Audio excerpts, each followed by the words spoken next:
So let's go ahead and begin with prayer. In the name of the Father, and of the Son, and of the Holy Spirit. Amen. Lord God, we thank you for this night, and we ask you to bless us as we come here to learn more about you and about the faith that you have given us and the church that you have set up to help us to get closer to heaven. We ask you especially to be with all of those that are suffering during Hurricane Harvey and all of those that are anxious over Hurricane Irma, that they will know that you were with them even throughout the midst of struggle, even throughout the midst of pain. Thank you, Lord, for all of your gifts that you have given us. We ask you to continue to bless us as we come here to learn more about you. And we ask all these prayers through Christ our Lord. Amen. So last class, obviously, I forgot to switch slides a lot and do things that I was presented to, so I stole a lot of Danny's thunder. Now, if only I can steal his accent, that would be great and wonderful. Just to kind of recap what we did 2 weeks ago, because it's maybe not as fresh right now, is we talked about the creation accounts in the Bible and the first couple of pages of the Bible, and we talked about the big picture and the little picture. The first account being that big picture, and the second account being just a focused view of that same picture. And we learned that humanity is made in the image and likeness of God. That's what the creation account teaches us. And we also heard about the story of Adam and Eve. And in that story, we heard that God created them good, and Eve was made as a helpmate for Adam. And God set up a covenant for man, for Adam and Eve. And throughout they were in the garden, and they were tempted by a serpent, right? And so that's what happened, and they disobeyed God, and so that's what we call original sin. The first time that man disobeyed God, that man broke the covenant with God. And so original sin we translated as OS, or just abbreviated as OS. The effects of it is an inclination towards evil, and so we call it this big word, concupiscence. So if you had a dinner party and you're like, hey, have you ever heard about concupiscence? You can use a nice fancy word to things, but concupiscence is like just an inclination towards like doing bad things or something like that. It's not necessarily like you are bad, but it's an inclination to do bad things. St. Paul in his letters will say, why do I do what I don't want to do? In some ways, because it's kind of like it's in there. And another effects of original sin is pain and suffering, and a separation between humanity and God, and obviously death. So before the fall, humanity was immortal, just like the rest of them. So we're trying to kind of get back that in some ways. So we're calling a little bit of an audible tonight since it's football season. We're supposed to have a class on Christ tonight, and Jody was supposed to present this class. And we were kind of just going through Jody's presentation, and we're like, man, we really need to have this class on the Old Testament first before we could have this class on Christ, because I can't start halfway through a book, right? I have to start at the beginning of the book so that you can get the full story. If I started halfway through the book, you may not get the full story. And so, like I said, we can't show you the sequel before the prequel, right? So that's the thing. So the challenge tonight, though, is I am literally gonna, if you take this book, I looked at it earlier.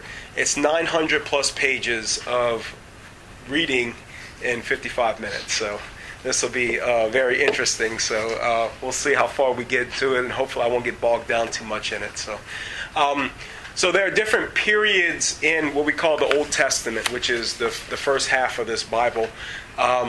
And these are the periods. And so there are 1, 2, 3, 4, 5, 6, 7, 8, 9, 10, 11. So 11 different periods before we get to the birth of Jesus Christ, which we'll talk about next week. So let's start with we kind of did the first period last time, right? The early world, Genesis 1 through 11. And what we talked about already was the creation account. We talked about Adam and Eve. We talked about like a fallen generation in some ways, but we didn't really talk about Cain and Abel or Noah and the flood or the early world period. And so we calculate the time of that around 2000 BC. So these are some of the major players in the early world period, in the patriarchs period, is Abraham, Isaac, Jacob, and Joseph. We're going to kind of go through some of that stuff here in a second. So this is kind of just a Google image of Abraham. So he's got a nice beard going on right there. And so we were in the book of Genesis, so we're still in the book of Genesis, the first book of the Bible. So it traces chapter 5, 1 through 32, traces descendants from Abraham to Noah, and chapter 10 through 11 traces descendants from Noah to Abraham. And so that's what Adam to Noah and Noah to Abraham. Remember, Noah was that story about the flood, right? God wanted to kind of start over and do over, and so he got this guy Noah, who was a righteous dude, and he said, build this ark, and which is like this big boat. And they got 2 of every animal and Noah's family and stuff. And then the flood happened, and then they were 40 days. Was it 40 days or it's 40 days, right? Yeah, 40 days throughout the flood, and then afterwards they finally came on some land, and it was like a starting over again. And so that's kind of the covenant he set up with Noah was a certain covenant. And then we could see that even right after he set up the covenant, there was a breaking of that covenant in a sense. So we go a couple generations down the line, and God tries again. And so he gets this guy named Abram. Abram is called in Genesis 12, and God says, I'm going to make you the father of many nations. I'm going to give you this land. And so Abram means the father of many, right? That's what it was, the father of many. So it was almost like a father. Abraham means the father of many. So it was almost like a pun, because this dude was so old, him and his wife were so old, that they really were past childbearing years, and they had no children. And so it was like, what's going on here? How can God say, I'm going to make you the father of many nations if you don't have any children, if there's no offspring for you to think? So, but he does make a covenant with Abraham in chapter 15, and he promises 3 things: a great nation, that there would be kings, and that there would be a worldwide blessing. And so after a certain number of things, and you also have the story of Sodom and Gomorrah in there, which we won't really get into because I just don't have time. You have the birth of Isaac. So finally Abraham becomes a father, and so he has a son named Isaac. And right after Isaac's born, or a couple years after Isaac's born, God tests Abraham, and he says, all right, now that you have your son, finally the fulfillment of what looks like the fulfillment of this covenant I've made with you, or the promises that I've made with you, I want to see how faithful you are to me, how much you're willing to follow me. And so he actually asks Abraham to sacrifice his only son, Isaac. And so you have this big story of him going up this mountain, and Isaac saying, where are we going? We're going to sacrifice to the Lord. And so Isaac says, well, we don't have anything. Where's the sacrifice? So they would normally sacrifice animals, right? Sheep, lambs. And so he says, well, don't worry about it. God's going to provide a sacrifice for us. And so they finally get it, build the altar. Abraham straps his son to the altar, and he goes to sacrifice his son. And at the last minute, angel stops Abraham from sacrificing his son and said, well done, pretty much like my good and faithful servant. You have completed the test in some ways. And this kind of foreshadows what we'll see in Jesus Christ, just to give you a kind of little thing, like someone who is so faithful that he's willing to sacrifice his only son. And so you can see it in the Gospel of John, chapter 3:16. God so loved the world that he gave his only son. So that, most famous Bible verse there is in some ways. And so that's why if you see Tim Tebow or different people with John 3:16 on their things, or holding us signs, because it kind of encapsulates the Bible in God's love in one specific verse. And so even this, and that's why we're kind of showing you this class, this specific class, and why we pick this class over what we do next week, is to kind of give you a foreshadowing of what God is going to do later on through Jesus Christ. And so Abraham does not sacrifice his son. So he kind of becomes, Isaac finally grows up, and so he's going to become a father. And there's a couple different stories about Isaac. He marries this girl named Rebecca, and he has 2 sons, Jacob and Esau, Genesis 25, 19 through 34. And so one of the big things about the early Christian, or the early Jewish period, was that they have sons. So sons or daughters, heirs, is very important to the Jewish people, because it meant that the bloodline was going to go on, right? That's why we have last names, or we continue with different things, right? The bloodline goes on. My heritage kind of goes on in some ways. Why we have a way of looking at a way of looking at, genealogy. Why do we want to know so much about our past relatives, right? Is because we believe that they can tell us something about ourselves. And so that was one of the things, is to have sons, to have to be able to carry on your bloodline, be able to carry on the things that you have hopefully accomplished throughout your years, and give them to your children in some ways. And so Jacob and Esau, one had to fight over the inheritance in some ways, and so that's what really was going on. And so Esau was actually the oldest. And so Isaac was getting up in years, and he was going to give his blessing to one of his sons. And so he decided it was going to be Esau, but he couldn't really see too well. And Rebekah, well, she liked Jacob more than Esau. Let's just be honest about it. The parents, they say that they don't have a favorite, but they have a favorite. Okay, there's a favorite. All right, and so. So she kind of dressed Jacob up. Well, first of all, Esau sold his inheritance, sold his share of the inheritance to Jacob over like some gumbo and a little bit of crackers and something like that, because he was hungry. Now he did actually sell it for some food, and so but he still had to get the blessing. Jacob still had to get the blessing from Isaac, and so Jacob's mother Rebekah, dressed Jacob up as Esau, and Isaac couldn't see so well, and so Isaac ended up giving his blessing to Jacob in that way. And so even that story kind of has a depiction on Christ. And so what was Christ trying to come to do? Well, he was trying to save us, and so he wanted a worthy thing to pass his blessings on, right? So Christ's grace clothes us in Esau's clothing, right? Into the one that is supposed to be righteous in that way. And so even in these stories, they seem funny, they seem weird and all that stuff, but they all can point us to Christ in some ways if we can see it, if we have the eyes to see it in some ways. So Jacob becomes the new kind of patriarch, and so he's the man. He has 12 sons, and so we call those the 12 tribes of Israel. So each son will kind of represent a tribe. And so if you look at the beginning of these books, normally you'll see a map of Israel somewhere in here, or the Promised Land, and you'll see them broken up into the 12 tribes. Each kind of had a little share. Anyways, but we're not there yet. So that's Genesis 29 through 30. And so these are the names of the 12 tribes right here. And during this period also, Jacob's name was changed to Israel. There's a great, wonderful story of Jacob wrestling with an angel, and his tenacity that he wouldn't let go of the angel until the angel blessed him in some way. So it's wrestling with God in that way. And so that's something that's done.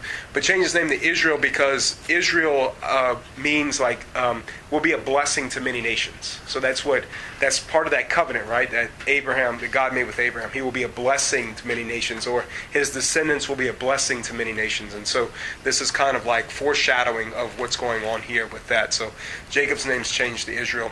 One of Jacob's sons, Joseph, let's just say his brothers didn't like him that much and picked on him a lot because, like I said, parents have favorites. And so Joseph was definitely Jacob's favorite, or Israel's favorite in that way. And so one day they kind of beat Joseph up, and they kind of leave him for dead in a cistern. And they were like, no, we can't leave him for dead in a cistern. So they decide to sell him into slavery for some people that were going to Egypt. And so Joseph eventually makes his way to Egypt. And while he's in Egypt, God kind of blesses him, and he becomes like this almost like a fortune teller in some ways. So he has a gift of being able to interpret Pharaoh's dreams. And so because of the way that he operates in Egypt and his gift to the Pharaoh, he kind of gets put in charge of a lot of things in Egypt. So he's almost like the prime minister in a sense. So he's the one that's looking over the grain and over the farming, the architecture and the buildings of stuff and things like that. And so at this time, there's a big famine that happens in the Promised Land where the rest of Jacob's family was. And so Joseph hears about this, and he invites his brothers back. And so there's this big reconciliation between him and his brothers at this time. And so the whole Israelite tribe, Jacob's tribe, moves into Egypt and starts to work in Egypt because of this big famine that happens in the Promised Land. And so Joseph kind of gets really wealthy and really great, and the Israelite people, as we'll call them now, they start to prosper in a way, right? And so they start prospering in that sense. But let's just say, people get upset when these foreigners are coming into the land and they're prospering, but I'm not prospering as much as they're prospering, so what's going on? So they decide to strip the Jews or Israelite from their power, and that's when we begin the book of Exodus. So that was all the beginning. The first book of the Bible is all that in that one book of the Bible. And so we begin Exodus by showing the oppression. So the second book of the Bible, the oppression of these Israelites. They pretty much became slaves to the Egyptians. And so a lot of their land was taken away. A lot of their possessions were taken away, and they were pretty much forced into menial wages, very slave labor in some ways. And so, but God hadn't forgot His people, and that was something that kind of was something that's pretty bad. So, the beginning of Exodus. So you have Exodus 1 through chapter 40. That's the whole story of this period in history, and it's between 1700 to 1280 BC. That time. So, I'm going the wrong way. So God. At one point during this period, you had this guy named Moses who was born, and at one period in time, the Pharaoh said, we're not going to have any male heirs. We don't like having all these male heirs of these Israelites, so there was a command to actually kill all of the male heirs, and we'll see that even foreshadowed in Jesus' time, where the king of the Jews at the time says, or the Roman king, over Jerusalem will say, kill all the male heirs because of a certain thing. So we'll get to that at one point. But there was this Moses' mother, didn't like that, and so she and the Jewish midwives didn't like that either. So they had Moses, and they kind of put him in the Nile River and kind of put him in a bushel basket to try to save his life in some ways. And he was actually adopted by the Pharaoh's daughter. And so that's so he's Jewish, but he grows up in the Pharaoh's land, or in the Pharaoh's favor, as like the Pharaoh's daughter's stepson in some ways. And so he's actually lavished in a lot of ways. And so you'll see his birth and his adoption in Exodus 2, 1 through 10. At one point, he sees his people being oppressed later on in his life, and so he actually murders one of the Egyptians who was oppressing his people, and so he has to flee into the desert. And so during that time, he meets the guy that would become his father-in-law, and he marries a woman. But he also gets this sign. He becomes like a sheep herder, and he gets this sign while he was herding sheep one day, and they had this famous image of this bush that was not consumed by fire. Like, it was this bush that was on fire, but it was not consumed whatsoever. It was just burning. And so it was a sign that something supernatural was here, right? Because if I went and light a tree on fire right now, in a few minutes it would be consumed, right? And God kind of starts to talk with him, and he says, look, I want you to go back to Egypt, and I want you to lead my people to right worship. I want you to lead my people. And Moses was like, man, I don't have no words. I don't have all these different things. I can't do it. And he says, I'm behind you. I'm with you. I'm even going to give you this guy named Aaron, who's going to kind of like speak for you and be able to do things for you. So he leads his people back into Egypt, and you see the Bible verses for that. Egypt, chapter 4 through 5:13. And he starts having these arguments with the Pharaoh, and so Pharaoh says, well, show me that your God is authentic. And so they have all these different battles going on, but ultimately it ends in 10 plagues. And Moses prophesies that if you don't let my people go, if you don't let them go out and worship, then these plagues will happen to you. And so the last plague, the 10th plague, is God says all the firstborns will die throughout this one night if you don't let my people go. And so Pharaoh was obstinate. He didn't let his people go. And through that night, they gave the Israelites a special sign. And so they had to sacrifice a lamb, and it had to be a certain lamb, a certain year-old lamb, an unblemished lamb. And they had to spread the blood on the doorpost. And when they spread the blood on the doorpost, that was a sign to the angel of death that was going around and fulfilling the plague, that was a protected house. And so that's why we call that the Passover. And there'll be special significance in the life of Jesus on this Passover. So there's a wrath of God that is being passed over, and that has special significance for us too, in some ways, through an unblemished Lamb. And so Jesus Christ, one of his names is the Lamb of God. And so we'll talk more about that later, but just to kind of give you a little pretext here in some ways. And so Jewish people today, they celebrate Passover. That's one of their great feasts in some ways. And so that's where we get the history of Passover, was in Egypt, before the desert stuff.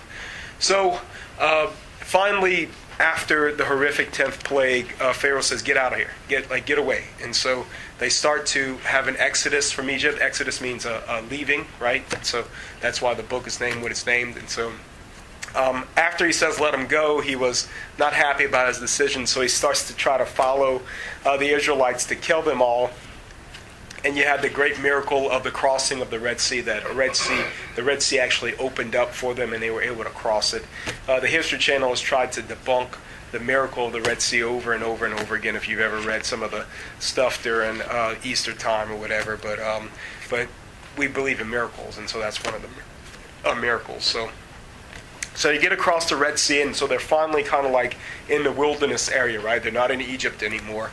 And at one point, they start to get upset because they don't have any food left. And they get upset at Moses. They start arguing with Moses, and they're like, we don't have any food left. How are you going to feed us out here? You know, this great big nation, like over 10,000 people, are like in this desert setting. I mean, to feed 10,000 people, I mean, the Knights of Columbus didn't exist, and the jambalaya didn't exist yet, you know? So you just couldn't do it at that time, you know? And so they...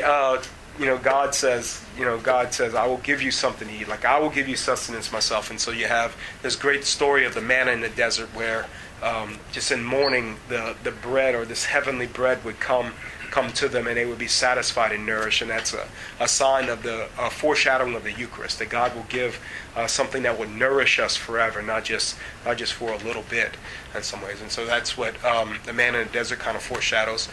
And at one point God says, well, we need to kind of have some laws here, right?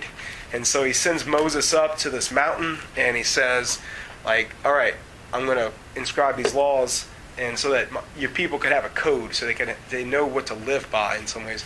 But while he's up in the mountain, they have these guys, and they decide that they want to kind of have an image of their God, and so they melt down all this gold that they had pretty much stolen from the Egyptians, and they created this image, this false image of a god. And the golden calf is the name of the image, and it symbolized, the reason why it's so bad in a sense, because it symbolizes an old Egyptian god that they had worshipped, or that the Egyptians were worshiping back in the day. So they're trying to make the real God, or the one that freed them from from Egypt and all this other stuff.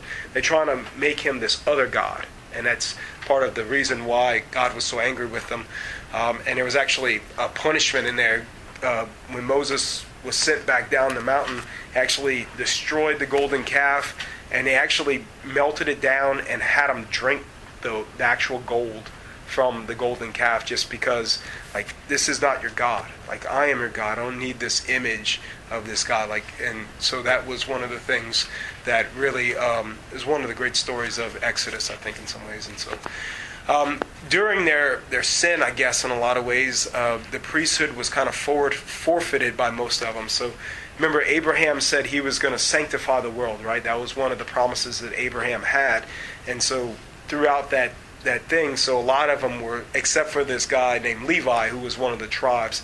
And so you'll see this during this period, the Levitical priesthood, as it's called, will form. And so it's a priesthood of the firstborn men of the family of the tribe of Levi. And so they're called Levites. And so these are the guys that were becoming priests at the time. And so they were the ones, they had a function, they had a temple, they were to guard the temple, they were to perform the sacrifices, they were to do these different things. And it was handed on from line to line to line, down the line in some ways. And so that's really where you have the book of Leviticus and Numbers and Deuteronomy. They kind of have the different laws and this is the way we're going to do things. And so these are kind of what we call the desert wanderings, meaning so they left Egypt, and because of their sins, God's going to have them wander around the desert for 40 years because he needs to get the the ones that were disobedient to God, they need to die, in a sense. So they have a new generation that would come up. And so 40 years in the desert kind of symbolizes one generation back then. And so those people would die off. And so he would be leading a new people into the promised land. And so you had the 40 years in the desert really as a training period. It's a period where he's going to try to train the Israelites to be this great nation that he has always that God has always desired. God's desire has been very simple throughout the beginning. I just want somebody to love and serve me. Like that's really what his desire has always been. And man has always disappointed that desire in a lot of ways. And so you'll see it time and time again. Man's disappointing that desire, disappointing desire. So also during the desert wandering, there's some great stories about some rebellions against Moses and Aaron. Like any large number that is dissatisfied with the leadership, what happens normally? There's some kind of rebellion in some ways. And so at one point, Moses struck this rock to get them water, because when you're in the desert, what's the most important thing? Water. And he actually struck it too many times. He was disobedient with God. And so one of Moses's consequences to one of Moses' punishments will be that he will not be able to see the promised land that he's leading the Israelites into. And so that's kind of one of the things that even in the small things we have to be obedient to God. There's also the story of this bronze serpent. They were grumbling and kind of cursing God and cursing Moses at one point. So God sent these serpents to bite the Israelites and they would die. And so the Israelites started to kind of talk to Moses and talk to God and say, please stop letting them bite us, give us a cure for this. And so God had Moses create this bronze serpent and hang it up, and he said anyone that looked up in this bronze serpent would survive. And so that's an imagery towards what's going to happen to Christ. Christ will be lifted up like the bronze serpent was lifted up on a cross. And so anyone that looks at Christ, anyone that follows after Christ, will live in that way, and the punishment will not be extracted against them. So it's kind of always foreshadowing towards what's going to happen in the life of Christ in some ways. You have a covenant at Moab, which is one of the little kind of regions in the desert or right after the desert, where God gives like a second law, and that's what we call the book of Deuteronomy. It's like, so there was the original 10 Commandments, right? Thou shalt not do this, thou shalt not do that. And they couldn't even keep those simple commandments. So God had to give them more and more laws. So they started out with baseline laws, and they wouldn't keep those laws. And so what happens when you don't keep certain laws? Well, you got to get more boundaries, right? So they create more laws and more laws and more laws until finally there's this whole big old rule book full of laws, because they couldn't really get the essence of what God really wanted them to do in some ways. And so that's really what the book of Deuteronomy kind of goes in some ways. So finally, they reach the promised land. Moses says goodbye. This guy named Joshua takes over.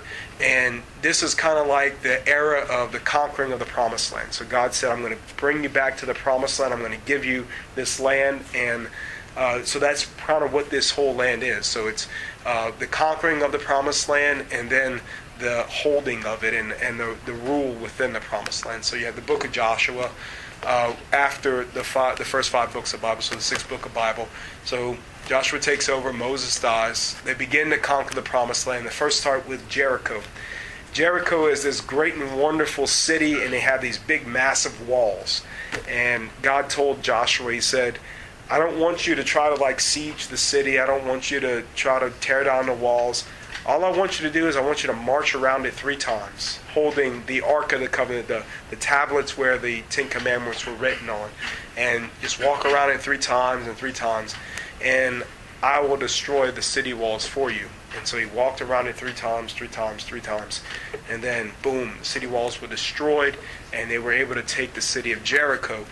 And what that symbolizes is that they didn't conquer the Holy Land by themselves.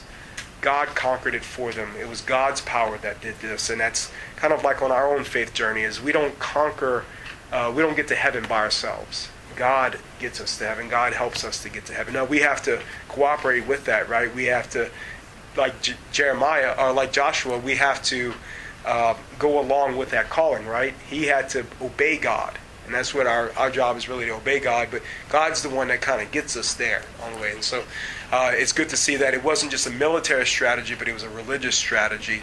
And like I said, only through God will they conquer. And kind of like at the end, Joshua really warns the Israelites to stay faithful to God, because what God has given, God can take away in some ways. And so that's really one of the things that we talk about, is that, we talk about God's blessings, we can talk about God's wrath. They're both kind of there in some ways. After the conquering of the Holy Land, they kind of start to set themselves up, and so we have the next period is called the Royal Kingdom period, between 1000 and 940 BC. So the Israelites began to ask for a king, because all the nations around them that were surrounding them, they all had kings. And so you see in the first book of Samuel, Samuel's the prophet, and they keep asking for a king, asking for a king. So God tells Samuel, well, go and anoint this guy Saul as a king. And so Saul was the first king of the Israelites. And so he begins to expand the kingdom. And God blesses Saul, and they go and he's fighting the Philistines, and they're doing really well. But Saul begins to disobey God in a lot of ways. And he becomes envious of this young soldier named David. And things just kind of go sideways from there.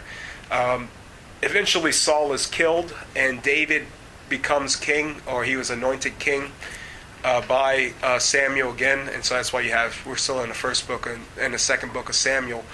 And David was a very holy guy. He was always astute, always looking to really know what God wanted him to do in some ways. But he had that, like I said, that concupiscence that I talked about at the beginning.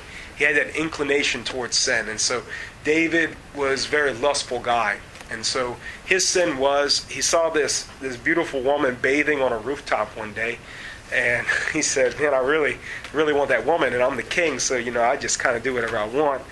And so he calls the woman, they have relations, and the woman's found out to be pregnant. Well, woman happened to be married to one of David's soldiers, and so they were like, well, David was trying to play it off, right? So in the way he was going to play it off, well, I'm just going to call the soldier to come home for a couple of days, and they could, do what they got to do, and then hopefully, the soldier will just think that the baby's his, right? And so the soldier is a little too righteous for that, because, he's trying to serve his king well, and in some ways, so when he comes home, he sleeps at the steps of the palace. He doesn't even go home. And so eventually David has to say, well, I got to cover it up somehow. So David actually sends the soldier to the front lines, and the soldier dies, in a sense. And so that's that guy's name. What's that guy's name? Uriah the Hittite. Yeah, I was thinking Hittite. I couldn't remember Uriah. Yeah, and so that's really David's sin. And so Samuel calls him to task and say, this is going to be your punishment. And so he gives them 3 different options of punishment, and David chooses a punishment. But there's also other punishments. There's other consequences to David's sin, which I'll get to a little bit later. So David is known as the poet king, or the warrior poet king, because he's the one that kind of wrote the Psalms, or we believe he wrote the Psalms. So there's a book in here called Psalms, and it's really just hymns, it's praises to God in a way. And so we read the Psalms, or at least a couple verses of the Psalms, pretty much at every Mass. And so some really beautiful emotionalness about his relationship with God and the way he interacts with God. And I recommend, if you ever want to kind of just get into your own relationship with God and the way you feel about God, this might be a good place to start. David, loved God, and so he wanted to build God a temple. God was kind of in this, the Ark of the Covenant was in this little tabernacle for a long time, which is like a big tent. We call it a tabernacle in the church, but it's like this big tent. And so he wants to build us a temple, but God says, because you got blood on your hands, because you killed Uriah the Hittite, you can't build me a temple. You're not worthy to build a temple. And so, he says, one of your offspring will build the temple.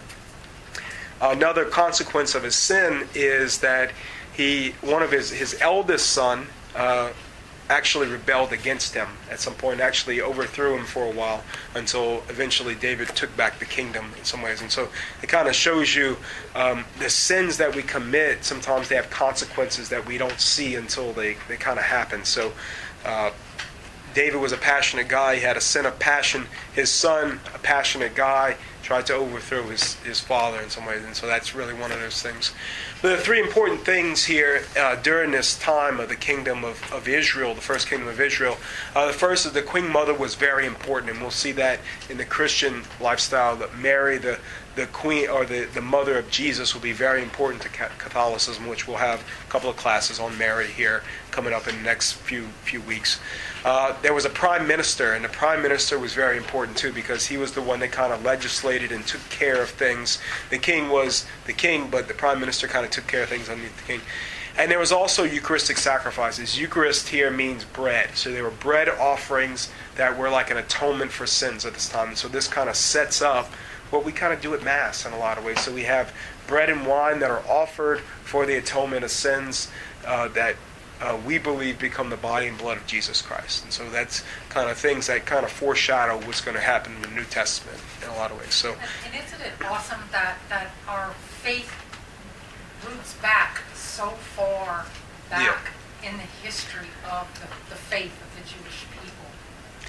Yeah, so we're talking 1,000 years before Christ, yes. And we're talking 2,000 years before Christ, and so that's something that, like, we have a deep history of what's going on here. This book is not just stories, but it's history as well. It's actual people who actually died and lived and different things like that. And so Solomon was actually the son of Bathsheba, who was the Uriah the Hittite's wife, and David. So he was actually the fruit of that sin in some ways. And so he actually becomes the next king of Israel. And he was really known for being a very wise guy. And so he wrote these, not a wise guy, but a wise guy. And so he wrote the books of Proverbs, Wisdom, and the Song of Solomon, which all can be found on Song of Songs, which all can be found in the Bible as well. And these are just sayings that are very wise, and looking at, these eternal truths that we keep searching after, because I believe God is truth, right? So we're searching after some of these truths. So he was a good king, but he married bad wives, and these wives led him astray. Huh? Yeah. And so they have, so we get to this divided kingdom. So the bad wives kind of lead to rebellion between the different tribes of Israel who Solomon was going over in some ways. And so we can see this in what's called the second book of Chronicles. So you have 1 Samuel, 2 Samuel, 1 Kings, 2 Kings, and the second book of Chronicles. Is the kings after Solomon will become very corrupt. And so they would have like a divided kingdom. So you'd have Israel, which is the northern 10 tribes in the north. And then you have Judah, which is the tribe of Benjamin, and the tribe of Judah in the south. And so those would be, so you had the 12 tribes. They kind of broke apart in some ways, almost like a little civil war in a sense. And two different kings were ruling over the tribes. And so that's kind of what happened after Solomon. The kingdom starting to break up. And so during the kingdom, well, like I said, you have these books that were written during this divided kingdom in some ways. And so you see Chronicles, and then you have a lot of these, what we call the prophets. And so these prophets were guys who were sent to their, which kingdom, the north or the south, and they were pretty much sent there by God and said, hey, y'all got to straighten up. Y'all straighten up. Bad things going to happen to you.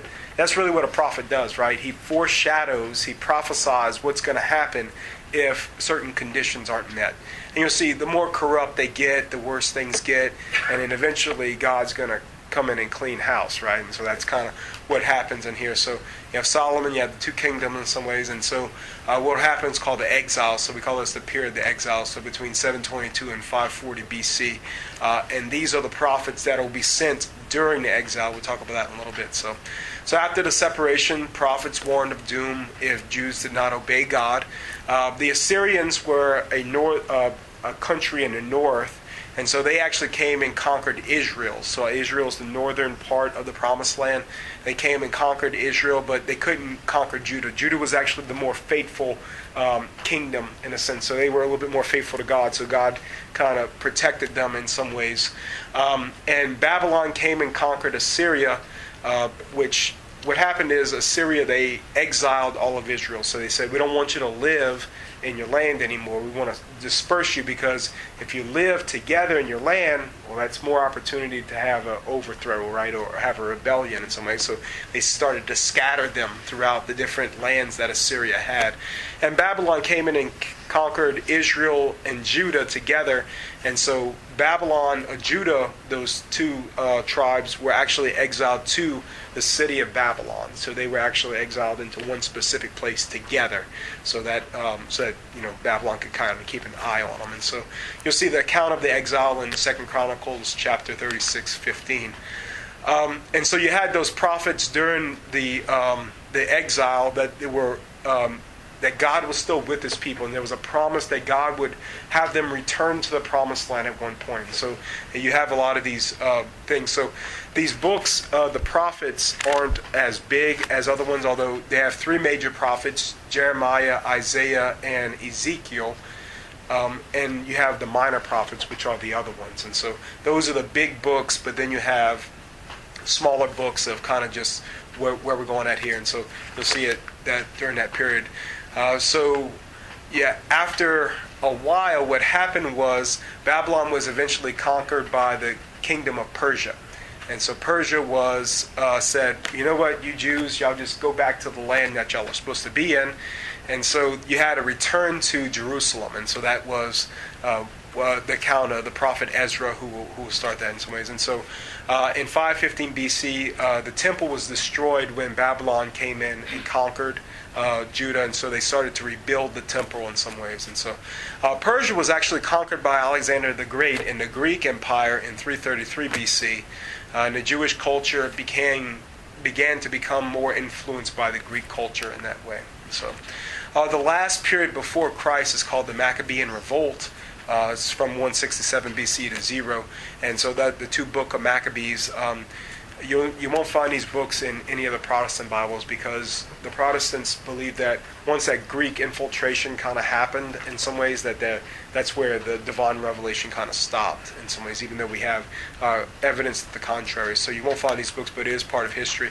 So what happened during the Maccabean Revolt? Well, so this is the kingdom of Alexander the Great. So he started in Greece, which is above the Black Sea there. And he started to conquer, and he conquered all the way into India, right? And he died in India. Well, on his deathbed, he said, you know what? You four generals, y'all have been really good to me. Y'all have helped me conquer, so I'm going to give y'all each a piece of the empire. So he broke his empire up, and so one was in Egypt, one was in Greece, where Greece was, and then there was a big piece right here, kind of in the Middle East section. And so what happened? Well, these generals, if you have four generals that used to have all of this land and now they just have a piece, they start to fight amongst each other, right? And so you see where Jerusalem is between the purple and the yellow right there, was kind of like a battleground, right? And so the emperor in Egypt would be battling against the emperor in Mesopotamia area, and so Jerusalem was kind of like the battlegrounds at some point. So there was this guy named Antiochus IV who was part of the northern kingdom, and he ended up defiling the temple that they had just rebuilt, and he was persecuting the Jews really bad. And there's accounts between 1 Maccabees 1:10 through 63. And so, the guys that were living in Jerusalem, they weren't going to have it. They didn't like them, messing with the culture, messing with the religion, and so they decided to have this big revolt. And so that's where you have the establishment of the Jewish feast of Hanukkah, actually, which is where you have the 12 candles and the oil, and there's a miracle that is associated with that. And they had their leader, which was a guy named Judas Maccabeus, so that's where you get the name Maccabees from, is this guy named Maccabeus. And so he drove out the Greeks that were there and kind of set up his own little kingdom right there at a time. And so it shows the great victories that happened in there. And so it kind of, in some ways, the book of Maccabees, there's two great points of emphasis. The first is that there's a need for a Messiah, a need for someone to come and save them. And so Judas Maccabeus was a foreshadowing of Jesus Christ, not just a Messiah, an earthly Messiah, but an eternal Messiah.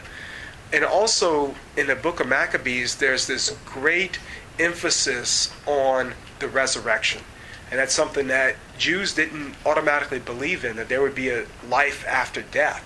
And so you see it in the book of Maccabees. Really, there's this great story of this mother who was being persecuted, and the people that were persecuting, one by one, they started to kill her sons off. I think she had 7 sons, was it? 7 sons, and started killing her sons off. And every time, like, why don't you just, give up or do this other stuff? And like her professions of faith is saying, like, I believe in something more than just this life. It's amazing. So that's really where we kind of start to get that emphasis on the resurrection, which will really guide what God will do with Jesus Christ, right? We don't believe that he just suffered and died. We believe he suffered and died and rose from the dead, right?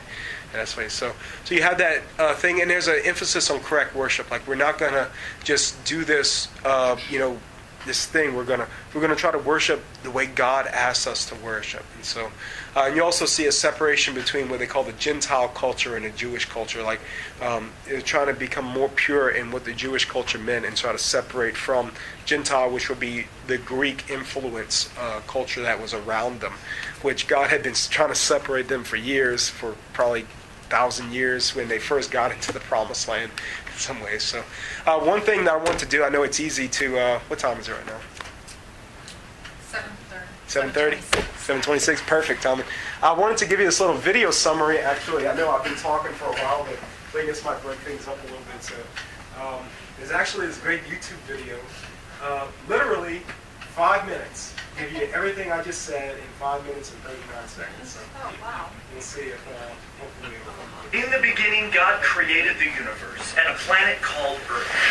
Humans were formed in God's image to continue God's work. But soon, humans decided we want to live our way, not God's. Selfishness and violence filled the world. So God started over with just one family. And God made a covenant with a man named Abraham. The land around you is now yours. Your family will be my blessing to the entire world. In just a few generations, they grew into a large nation named Israel. The Egyptians became fearful and forced the Israelites to be their slaves. Through a humble leader named Moses, God led the Israelites in a great exodus back toward their promised land. Along the journey, God gave laws and commands to help the Israelites follow God's ways. Finally, after 40 years of struggle and complaining in the desert, the Israelites arrived back home in the promised land. In victory, the people worshipped God, but soon after, they turned from God and lived their own rebellious ways. This became a pattern from generation to generation. Israel's greatest judge was Samuel. He followed God's ways and spoke for God as a prophet. He told Israel that God was the only king they ever needed. But they desired to be like the corrupt nations surrounding them and insisted, we want a human king who we can see to rule over us just like the other nations. So Samuel found a man named Saul to be Israel's first king. His reign began well, but before long, Saul stopped following God's ways and made many bad decisions. So Samuel told Saul, because you have turned your back on God, God has rejected you as a king. Samuel's search for the next king led to a courageous young shepherd boy named David. When David grew up to be king, God blessed him and the Israelites greatly. But David was not perfect. He had an affair with a married woman and committed a murder to cover it up. But deep inside, David always loved God and would return to living in God's ways. Known as the poet warrior, he wrote music to God called psalms, heartfelt expressions of prayer, struggle, and thankfulness. After many years as king, David gave the throne to his son Solomon. God also told David, one day, one of your descendants will rule with a kingdom that will never end. Solomon succeeded his father David, becoming the richest king in Israel's history. Full of God's wisdom, Solomon wrote books like Proverbs and built a magnificent temple, a permanent tabernacle reminding people of God's continual presence. But Solomon strayed from God, marrying corrupt wives who led him into worshiping false gods. Civil war broke out, dividing the country into a northern kingdom called Israel and a southern kingdom called Judah. Soon, both of these kingdoms were led by corrupt kings who ignored God's ways. During this time, prophets were sent as messengers, calling the Israelites to return to God. They warned of the destructive consequences ahead. The prophet Elijah, a wild and rugged man, showed up false prophets by calling on God to give an awesome display of fire. The prophet Elisha followed him, bringing a boy back to life by causing him to sneeze. These prophets challenged the Israelites and their kings to return to God's better ways. But the Israelites would not listen. Distracted in their own rebellion, other nations swept in and conquered both of the kingdoms of Israel and Judah. God's people were forced out of the promised land, and many were taken away to be slaves once again. The temple was destroyed, and the people lost everything. This was a time called the exile, where many of the Israelites, now called Jews, were scattered across different lands. One prophet named Daniel was sent to a city named Babylon. The law demanded that everyone pray only to the king of Babylon, but Daniel refused and prayed to God 3 times a day. So Daniel was thrown into a pit of hungry lions. But God closed the mouths of the lions, and Daniel emerged the next morning without a scratch. Though scattered, God was still watching over the Jewish people, and God gave them hope, speaking through the prophet Jeremiah's words. I'll make a new covenant with the people of Israel, returning them to the promised land and filling their hearts and minds with my ways. 60 years later, this hope was realized. The Persian Empire freed the Jewish people to return to their promised land. A small number gathered back in the capital city of Jerusalem, and a new, smaller temple was built under the leadership of Ezra. Reunited, they celebrated and shouted with joy. But the elders wept in remembrance of what was lost. Prophets like Malachi and Isaiah pointed to the future and a coming king, a Messiah, one who would fully restore Israel and bring a new kingdom of peace. So the Jewish people waited and hoped, and God would not speak through the prophets again for 400 years. So, I know you'd be thinking, why didn't we just go ahead and show the video and save 50 minutes? You know? So that's kind of like a little video summary, so you can catch that on YouTube if you'd like to. So kind of to give you a little bit of conclusions here, I guess. Let me see. Can we? There we go. So there's a lot of stories in history before the birth of Christ, and that's very evident in saying, like, okay, so Matthew starts on page...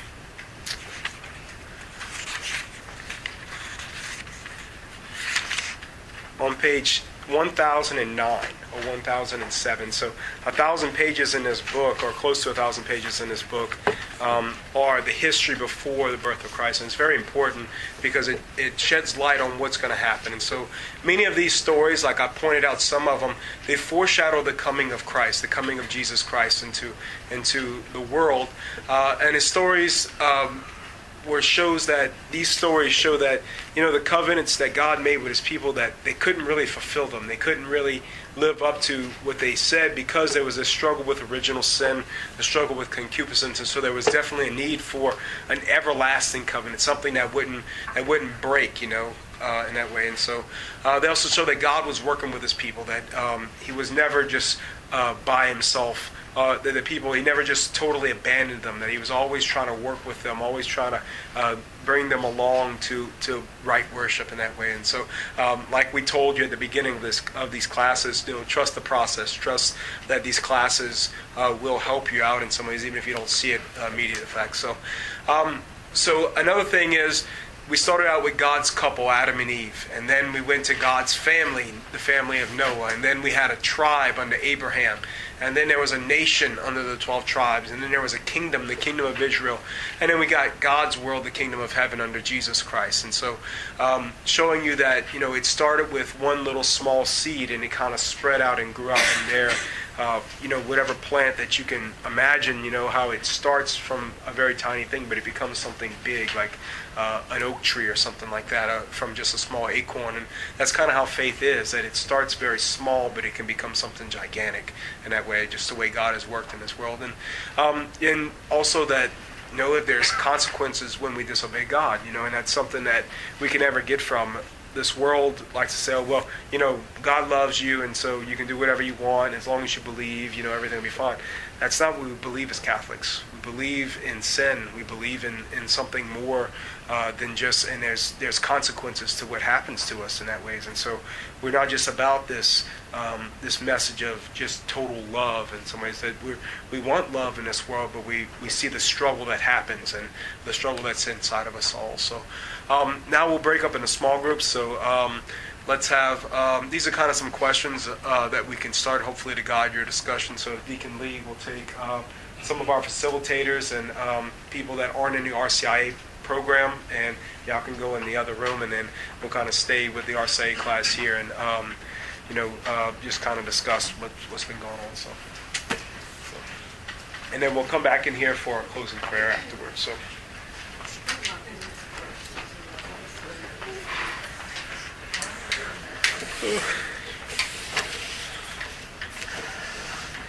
This must seem very boring to you, being from Vanderbilt, huh? Not really?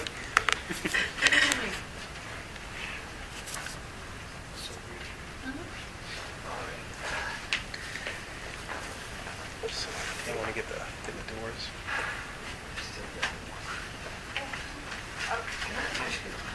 Yeah.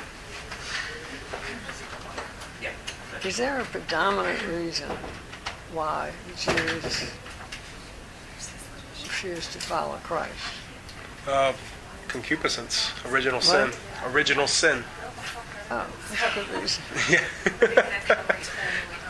Yeah. Okay. Yeah. Ah, That makes sense. yeah. 'Cause, I mean, he fulfilled all those Things. And, promises and, yeah. wow. All right. Good answer. So I guess like we start with these questions if you want, but I think I like to start with this question. Was anybody confused with anything, or would anybody need some more clarification on a specific topic they were talking about? I mean, I know I went through it kind of fast and different stories and stuff like that. So. Could you just touch back on when you were talking about the right before the Exodus, the Passover, when they put the blood of the lamb on the door, and how it relates to Passover as we look at it? As we see it. Okay, and so there are 10 plagues, right? So we're in Egypt. Moses is saying, let my people go. If you don't let my people go, these are the consequences. And so the firstborn, and it was the firstborn son, it was the firstborn human, also animals too. And so that was the thing. So the night, and so God commanded Moses, and he said, tell all the Israelites, I want you to eat a meal like you were ready to go. Like it was a meal on the run, kind of like we would eat McDonald's, right, on the run, right? I want you to eat a meal on the run. And so what's a meal on the run to them? Well, we're going to roast a little bit of the flesh of this lamb, and we're going to have unleavened bread, meaning bread like pita bread, meaning we haven't given it a chance to rise. So it was something. It was just wheat and flour, and they baked it in some ways. And so that was the meal that they were going to have to symbolize to them that God's going to be faithful and God's going to get you out of this oppression that you're in Israel. And so that's why you're eating like you were going to be on the run, like you're ready to go. Meaning, like the next day after the 10th plague comes through, Pharaoh's going to let them go. So God knows that they're going to be going. So don't be trying to prepare things like get ready to go. That was part of the promise as well, in saying like, look, every household, and if you don't have your own lamb, go and share a lamb with another household and stay in that house, and you'll be protected if you sacrifice the lamb, slaughter the lamb, and sprinkle the blood of the lamb on the doorpost. So is kind of in Protestant theology, right? We're saved by the blood of the lamb. I think if y'all have Americans probably heard that before, saved by the blood of the lamb. That's where we get that saying from, right? So the blood of Christ will be the Passover for us, will be the wrath of God is Passovering us. So and in the church, we believe that we receive grace through the sacrifice of Christ, who becomes the new lamb. a sense. So Christ is this unblemished lamb. That was part of the prerequisite. You had to have an unblemished lamb that was of a certain age. And is there any specific question you're asking? That kind of covers it. And so the Passover that they're celebrating, that Jewish people celebrate, is that commemoration of being freed from Egypt, is being freed from oppression in that ways. And so that's why they still celebrate it today. And this is something we're going to get to later on, but I think everyone kind of knows what the Last Supper is, right? Everyone's seen a picture of what the Last Supper is. So Jesus is eating with his disciples. The Last Supper is a Passover supper. So it's when Jesus is being sacrificed, it's Passover. And that's how coincidental is that that's kind of like the fulfillment of what was happening in that sense. So that makes sense? Okay. Anybody else need any clarifications or anything like that? And just an encouragement. I know, so I had 2 weeks to prep this class because of last week in some ways, and so one of my things is I like to go on YouTube and try to get some inspiration here and there. There's this great series by a biblical scholar named Jeff Cavins, and he kind of goes through a lot of this Old Testament history to kind of set you up for the New Testament.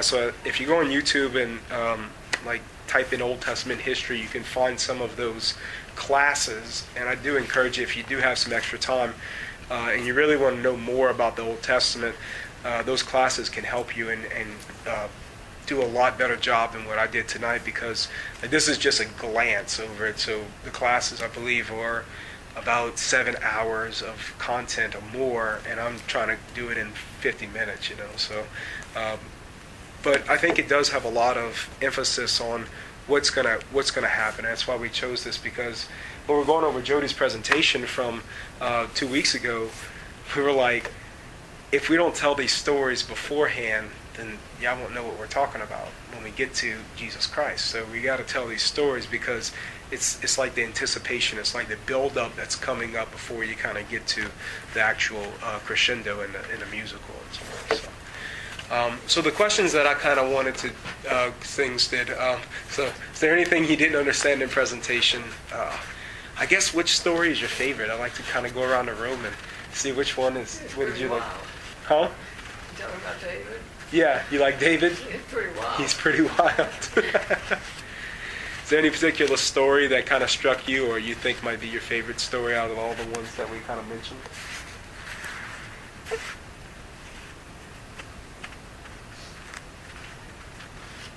Somebody has to tell a joke about being in the desert for 40 years. Nobody's going to say that. Somebody has a joke about it? Go ahead. Well, the old joke used to be it took them 4 years because men don't like to ask for directions. Because literally, if you walk across, it's like, he could have said, about 10 days you go that way and you're there. But he kept them there for a reason. And they kept, keep seeing that bit about, he gives them a chance and he tries to help them. They just can't get it right. They can't get it right. They can't get it right. So, yeah, my question was going to be, did anybody see the anticipation that's involved here? Because it's all pointing to something big. This is all preparation. I like to think, the Codys are doing 2,000 years of, Yeah. I'm trying to wrap my mind around about 30-something years there. Well, if I can give a Sunday homily in 5 minutes, then I guess I could do pretty good in that. Are we going to review the stories each individually, or was that it? That was it. That's all we have really We'll time kind of for. refer back here and there. Yeah. Like when Jody will bring something up, we might Right. say, remember the story of Abraham, or maybe go into bits and pieces of the story, like about Abraham sacrificing Isaac or something like that when we come to the point of Christ being sacrificed. So you'll get a little bit more detail. But I was going to say, if you can read the book of Genesis, that's half of what he taught tonight, and it's fairly easy reading. So you'll get a lot just out of that first book, and it's less than 50 pages. So 2 or 3 pages a day kind of thing. Just kind of, but it's a story that starts and kind of finishes.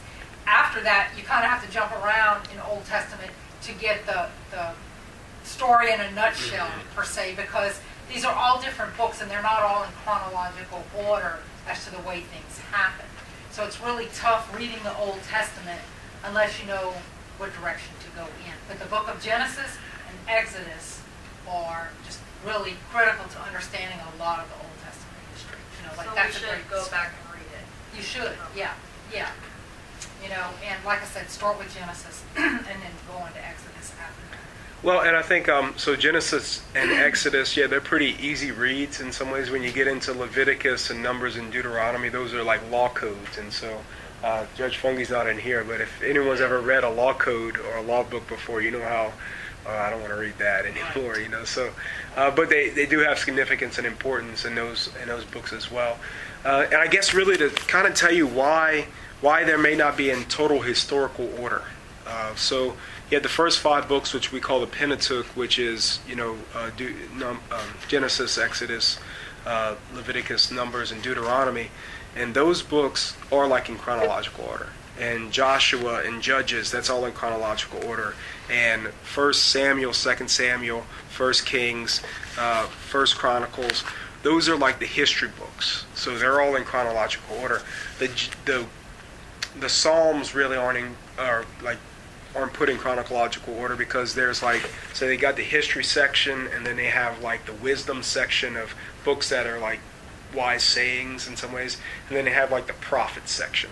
And so they kind of just categorize all the prophets together, even though they might have been speaking at different points in time and things like that. And so, but biblical historians or people that try to analyze the Bible will even say, well, maybe Isaiah might have been written by 3 different prophets, all named Isaiah or something like that, or saying, so they try to speculate on why it was what it is, because this prophet seems to span 200 years of history. So what's the deal with that in some ways? So there's a lot of, you know, things that we can't just totally answer about the Bible and give you like a totally straight answer, because like I said, 2,000 years of history, and we're analyzing it 2,000 years after Christ, so 4,000 years from when it began to now, and things like that. So that's kind of part of the I don't know, the struggle, I guess, in some ways, is that scholars are always looking for more answers on these books, and we try to do the best we can. But it's kind of like, you know, looking at a magnifying glass at something, and like you want the big picture, but all you got is a little magnifying glass, and you kind of look here and then you look there and then you look down, and you can't really get a total picture of it because you can never look at the whole picture together in that way. So. One other thing I want to add too is in studying Scripture and the Word of God, you always want to put yourself in that place of Scripture, or ask, you know, how does this relate to me, or what is it speaking to me? So, you know, even in the story of Adam and Eve, you know, the fall from grace, like, where am I as far as, you know, I want to tell God what to do or control my own life instead of trusting in God, you know.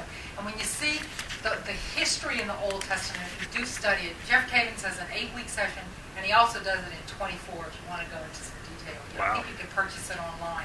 I've done the study a couple of times, and it really is awesome. But the key thing that you're going to see is, you know, starting from day one when God creates the heavens and the earth, and He creates man, it's out of total and pure love, okay? It's love. And He wants to share His greatness with us, okay? And man falls from that grace. And then He picks us back up. You know, He makes the covenant with Noah. And then we fall from grace again. And then He picks us back up with Abraham. And it's kind of like a roller coaster ride. You know, it's like, you know, we turn to God and we turn away. And like, so we want to see our own lives in that sense. You know, when we look at the Israelites, when we look at David, he was the king of Israel. And what does he do? He has intercourse with another man's wife, you know. But God still uses him. So it says that, you know, in our own lives, what have we done? You know, and yet God still uses us to evangelize and to spread the kingdom and to spread His love around. You know, so we kind of look at ourselves in this, and you know, like not just stories in the Old Testament, but these are our ancestors and these are our people who came before us. And we're still doing the same thing today, when they show the little guys fighting and stuff like that, So it still goes on around the world and amongst each other, in our own homes and, in families and communities and things. So, but God keeps constantly calling us back, calling us back, calling us back. Yep. Thank God. He does. Amen. So. Anybody else have anything they'd like to share, or one of the books that maybe have struck you throughout the night, or one of the stories? Who does David murder? David murders a guy named Uriah, the Hittite. So the Hittite means that's the nation that he came from. So a Hittite was not a Jewish guy. He was actually one of the people that were in the land, the promised land, before the Jews came in, before the Israelites came in. So, but he was he was fighting for the king in some ways, and so his name was Uriah.